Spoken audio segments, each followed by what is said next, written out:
Dituntut 12 tahun penjara, terdakwa Mario Dandi menyampaikan nota pembelaan atau pledoi dalam kasus penganiayaan berat berencana terhadap David Ozora pada hari ini. Pada sidang yang digelar di Pengadilan Negeri Jakarta Selatan, Mario Dandi menyatakan bersedia membayar restitusi atau ganti rugi kepada korban sesuai kemampuan dan kondisinya saat ini.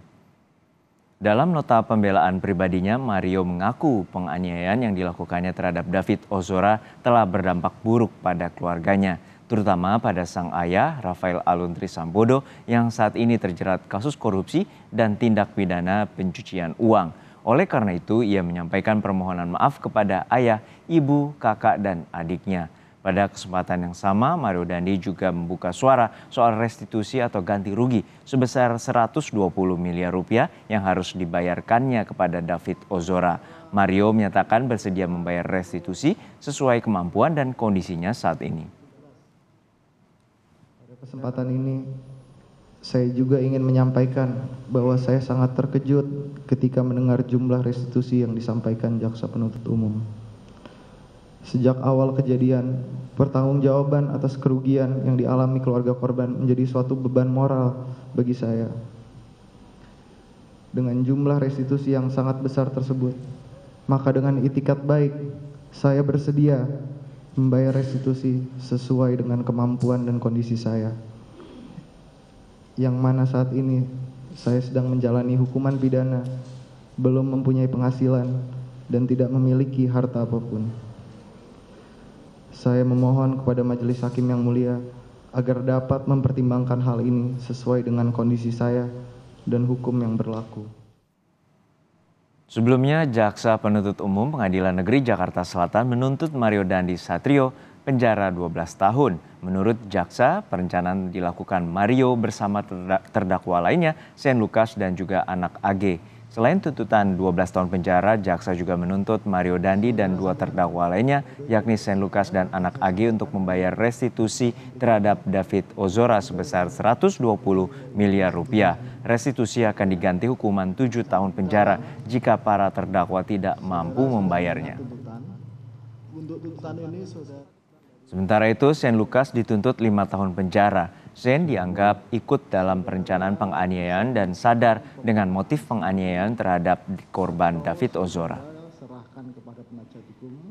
Lalu kita akan menuju ke Pengadilan Negeri Jakarta Selatan. Sudah ada jurnalis Kompas TV, Tifal Solesa. Tifal, selain soal restitusi sebesar 120 miliar rupiah, apa saja poin-poin yang telah disampaikan oleh terdakwa Mario Dandi dalam nota pembelaannya?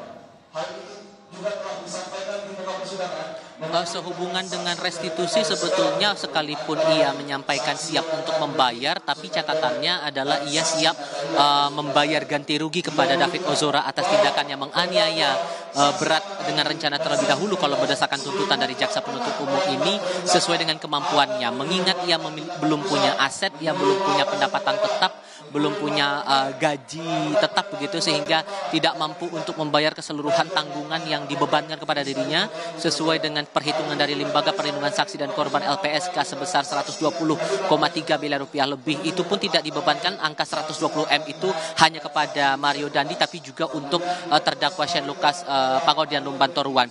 Hal lain yang juga menjadi perhatian saya selama pembacaan pembelaan pribadi oleh Mario Dandi Satrio ini adalah garis besarnya adalah rasa menyesal dan permohonan maaf.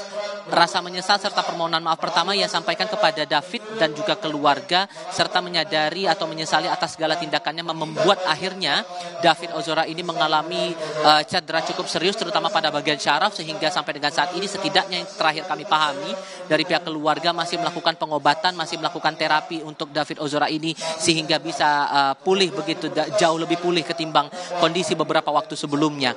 Dan juga disampaikan ada doa kepada David untuk bisa segera pulih dan sehat.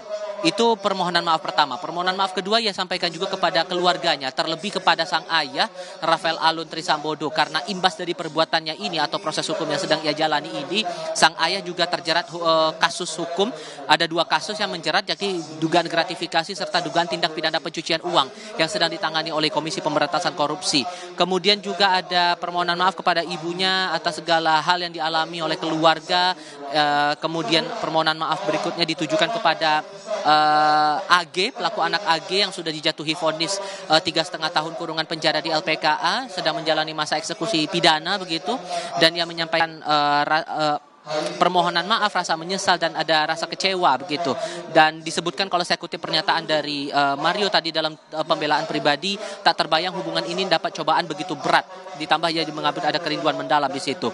Kemudian juga disampaikan permohonan maaf kepada Shane Lucas yang juga menjadi terdakwa dalam kasus ini.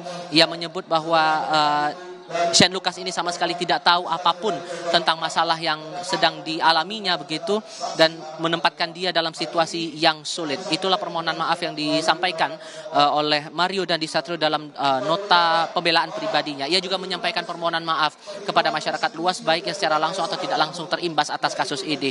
Hal lainnya yang juga menjadi perhatian di sini dalam nota pembelaan pribadi yang disampaikan oleh Mario Dandisatrio, ia berharap bahwa majelis hakim bisa menyatukan putusan seadil-adilnya sesuai dengan fakta-fakta persidangan, ditambah lagi ada kondisi dari kondisi sosiologis yang dialami oleh dirinya yang sudah mendapatkan penghukuman begitu dari masyarakat atas segala pemberitaan berhubungan langsung dengan kasus penganiayaan berat berencana terhadap David Ozora ini. Disampaikan juga bahwa dengan usianya yang masih muda diharapkan bisa ada keringanan pidana terhadap dirinya. Kalau kita ingat lagi dalam surat ataupun juga nota tuntutan yang disampaikan jaksa penuntut umum dalam sidang pekan lalu, Mario Dandisatrio ini dijerat pidana sesuai dengan pasal penganiayaan berat dengan rencana terlebih dahulu, dengan dijatuhi tuntutan pidana maksimal dalam aturan itu 12 tahun kurungan penjara, ditambah ada beban restitusi kepada dirinya bersama dengan terdakwa lain dalam kasus yang sama dengan membayar 120 miliar rupiah lebih. Apabila kemudian restitusi itu tidak bisa dibayar oleh Mario Dandisatrio, maka akan ada pidana penjara tambahan selama 7 tahun. Faktor-faktor yang memberatkan posisi Mario Dandisatrio dalam kasus ini, ia disebut turut serta dalam melakukan penganiayaan terhadap David Ozora. Disebut pula perbuatan Mario ini sangat tidak manusiawi karena sadis hingga mengakibatkan David mengalami kerusakan otak hingga amnesia. Hal lainnya juga menjadi pertimbangan dari jaksa penuntut umum adalah tindakan dari Mario ini sudah merusak masa depan korban David Ozora, dan dari keterangan ataupun juga dari pengakuan Mario Dandisatrio dalam persidangan beberapa waktu lalu, ia mengakui ada kebohongan, dia tidak mengakui atau tidak menyampaikan secara benar sejumlah fakta-fakta saat dimintai keterangannya dalam proses penyidikan kasus ini, dan tidak ada upaya perdamaian antara dirinya dan dengan pihak keluarga korban. Sekarang masih dibacakan nota pledoi dari penasihat hukum David. Saya koreksi, penasihat hukum dari Mario Dandisatrio di ruang persidangan. Jono. Baik, terima kasih atas laporan lengkap Anda, jurnalis Kompas TV Tifa Solesa langsung dari Pengadilan Negeri Jakarta Selatan.